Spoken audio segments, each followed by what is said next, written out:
Hey y'all! So I am no stranger to a long-term save in The Sims 3. The household I'm playing today is actually a Rags to Riches challenge, and it's 76 sim weeks long and counting. And surprisingly, it runs really smoothly. So today I wanted to give y'all some tips for long-term gameplay in The Sims 3. In this video, I'll be giving some technical advice as well as some gameplay tips. So let's get started with what I do before I even open my game.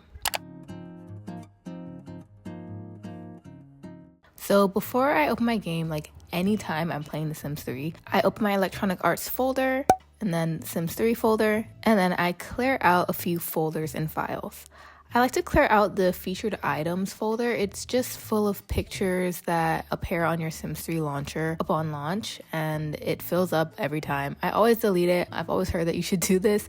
I think any way to just reduce unnecessary files in your EA folder is good for your game. So I also check the current game folder. So this usually should be empty unless your game crashed the last time you played it. So in this example, I didn't have any files in my current game folder because my game did not crash, but if it did, you'd have files here and you need to make sure to delete them. Next, I go to my DC backup folder and I delete everything except this CC merged file. I hear it's bad if you delete it, so I just don't delete it, but everything else is able to be deleted. And then I do have nraas mods, and some of these mods develop gameplay script logs or error logs that you can send to the developers to help troubleshoot your game. I try to keep these down to a minimum. At one point I had so many and I realized that I can just delete them, so I keep a few in case something happens, but I delete most of them.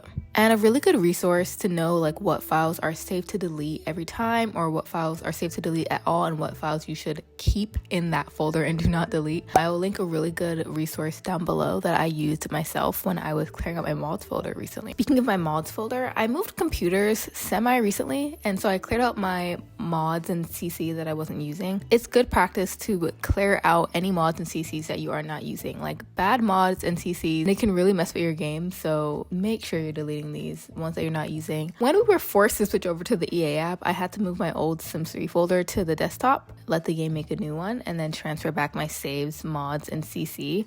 And while I was transferring back some things, I just deleted some CC and stuff that I knew I wasn't using in the process. And having this clean slate of files and this clean start to the game really helped my game run extremely well. I've never done this before, and after I did this, my game was running so smoothly. So sometimes you just need to generate a new Sims 3 folder. Just the other day, actually, I had this one save that was another long-term save. Actually, it was my Ugly to Beautiful challenge save, and it kept crashing at a specific time of day. It was actually 4:20 a.m.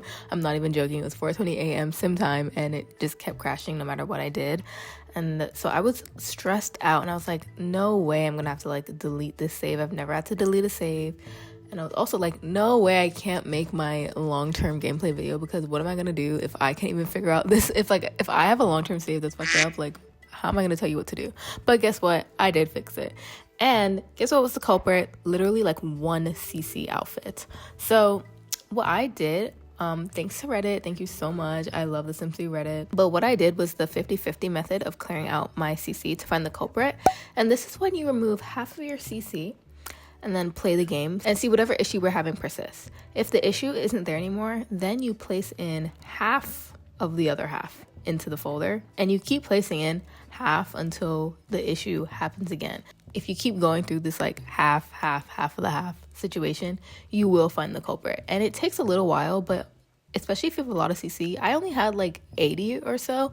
If you have a lot, instead of testing the game with every piece of CC or something, this is definitely a time saver. Also, this is really useful for Mac users like myself, since a lot of performance and cleaning mods just aren't compatible with the Mac version of The Sims 3. Thank you so much to the Redditor who told me what to do, and now I'm letting y'all know, if you have a game problem, 50-50 that CC and fix it this way. So now we're gonna go within the game, finally, out of the folders into the game. I mentioned nraas earlier. The nraas mods that I have are Master Controller, Register, Overwatch, Debug Enabler, Woohooer, Portrait Panel, Mover, and the Traveler. I would say the mods that you really should get are Master Controller, Register, Overwatch, and Portrait Panel. And if you need like a more in-depth explanation of these mods, definitely look at the Queen a Cotton Socks video for an in-depth explanation. Something that really helped my saves actually was, I think it was using Register to set the number of stray animals and animals in general in the world to a lower number. If you have pets, a ton of animals and especially strays can clog up your save and just cause routing issues and like all these issues in the background. As you can see, I have 1 deer, 1 raccoon, 2 cats, 2 dogs, 1 unicorn, and 0 horses. And I have 0 horses just because I know that these like are notorious for routing issues. And here I'm going to show y'all all of my gameplay settings. So 2 of the biggest things in my gameplay settings that have helped my saves is disabling memories. This came with Generations, and I mean, it used to be cute. I liked it when it first came out, but it definitely clogs up your save file with all these memories and all these pictures of moments that happen to your Sims. And sometimes it's like the smallest thing. It's like, I went to the park, and I'm like, okay, like, I don't know. I think, you know, I was trying to be like the Sims 3 version of the Sims 2 memories, but it was just so much, and it was more trouble than it's worth. So disabling memories really helped my game, as well as disabling interactive loading screens. Interactive loading screens are like the loading screens that you can play a little mini game where you're waiting for your game to load. It actually makes the game take way longer to load. Since I turned off interactive loading screens, my game runs way smoother. My graphic settings are all kind of turned down. Like, I'm not really, like, I don't need my game to look the most like 3D HD pristine version of The Sims. I really love the gameplay. I like playing the gameplay. Also, like I said, I have a Mac. Like, I don't have a gaming PC, so I don't have my settings turned all the way up. And the higher your settings are, the harder your game and computer have to work. So I think if you can let go of like a certain level of graphic settings, it can really help your game and your gameplay be smoother. As I said before, I have a Mac, so Lazy Duchess's Smooth Patch or Regal Save Cleaner, for instance, don't work for Mac. I think those don't have Mac compatibility, so I wish they did.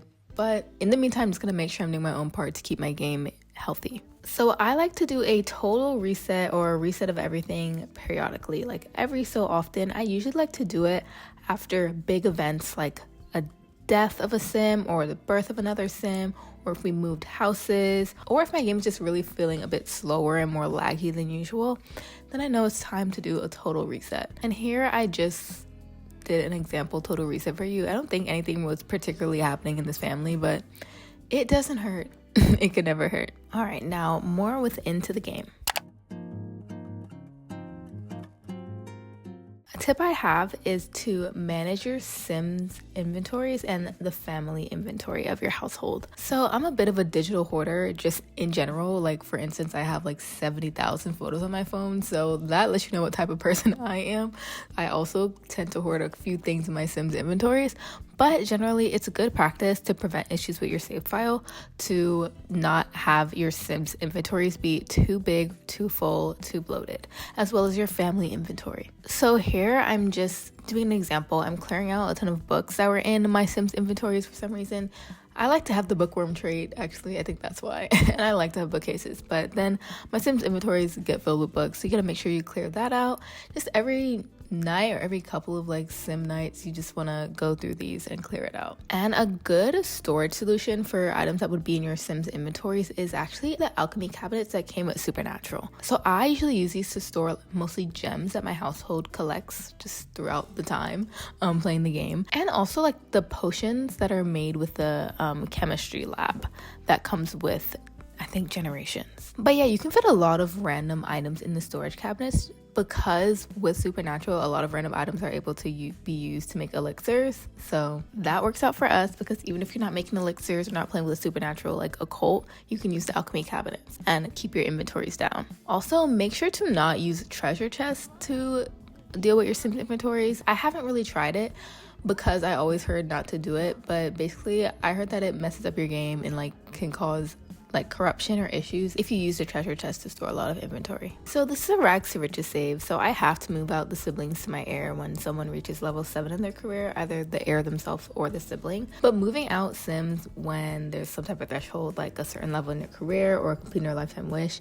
is just a good rule of thumb, especially if you struggle with keeping your household down. I have nraas portrait panel, so I usually play with overstuffed households, but I try to keep it to 9 or 10 sims max.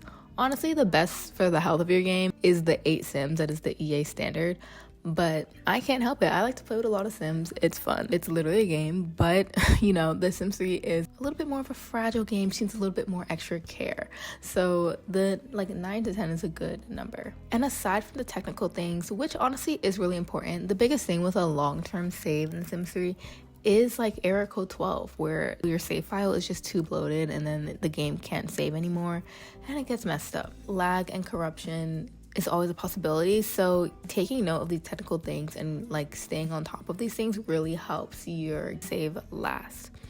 But playing a long-term save also has to do with getting bored or not getting bored. Sometimes you're like, damn, I'm still playing with this family, like when is it gonna end? So I actually made a video about this, my not getting bored with The Sims 3 video. But I'll just mention some of the big things that I mentioned within that video, and this basically all boils down to varying your gameplay. One of my favorite ways to do this nowadays is doing challenges. So like I mentioned, this is a rags to riches challenge, which is kind of like a legacy challenge, but you started with like a teenager with like $0, zero house, and the goal is to have generational wealth, like I think within like 10 or 20 generations. I need to check those rules again, but they just have certain rules that I would have never played with myself, and having rules can honestly keep it a little more fun, especially with a sandbox game. Like having some type of rule, regulation, stipulation can kind of make things more fun. I think another fun thing with a long-term save is seeing how many different lifetime wishes or how many different career paths or jobs you can get your sim to have. EA did their big one with The Sims 3, so there is really a lot of content, especially if you have expansion packs. There's so much content. Like there's more than you've probably ever played with. If you're just like a casual player and you just play, if you haven't seeked it out before, there's a lot of things you might not have played with. So also, I don't know if anyone else like plays with imaginary friends all the time, but I love playing with an imaginary friend. So it's always fun to have like a non-family sim in the save. And for a challenge especially, there's less pressure to like earn money with them or just like have that sim be perfect, like if they're not part of my sim's like immediate family. So I just think they're fun to play with. And I have the Lazy Duchess random sim fixes mod, so now my sims don't have pudding face. This was a big problem in my game and I didn't even realize that it could be fixed, so thank you, Lazy Duchess. But with this mod, the imaginary friends like actually have varied faces and the randomization is better, so that also just keeps it fun, keeps it interesting. So I hope that you gained a few new tips for your long-term Sims 3 saves. As long as you're diligent and consistent with keeping your game and save files under control, it should be able to last for a pretty long time. I'll link some resources below that help me whenever I have any Sims 3 issues. Honestly, the Sims 3 Reddit page has saved me and my game multiple times. So let me know your personal tips for long-term gameplay in the comments down below, and don't forget to check out my other video on how to not get bored with your game. Thank you so much for watching, and I'll see you on the next one. Bye!